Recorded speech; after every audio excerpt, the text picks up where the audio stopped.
अब गुस्सा के नुकसानात की तरफ आए। गुस्सा का पहला नुकसान तो यह है कि बंदा डिप्रेशन का मरीज बन गया। डिप्रेशन का मरीज बन गया। अब जब यह बीमारी डिप्रेशन में बदल गई तो डिप्रेशन का मरीज हर लम्हा वहम में रहता है, हर वक्त उसे वसवसे आते रहते,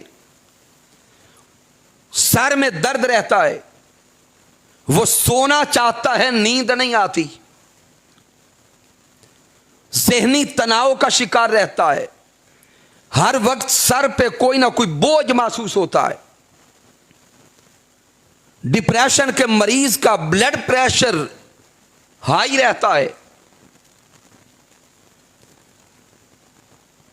और अगर इस बीमारी को काबू ना किया जाए तो दिल के दौरे पड़ते हैं,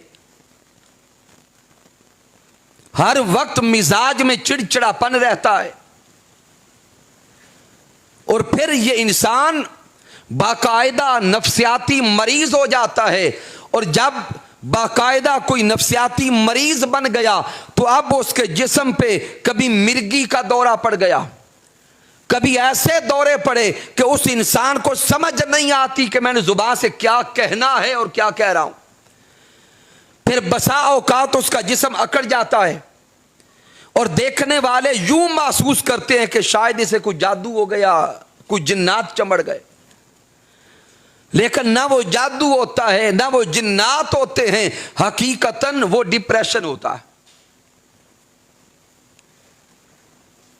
तो सामीन मोहतरम, ये डिप्रेशन इतना मूजी मर्ज है कि जब नौबत दौरों तक आ जाए अब उस इंसान को जीने में सुकून नहीं आता, वो मरना चाहता है।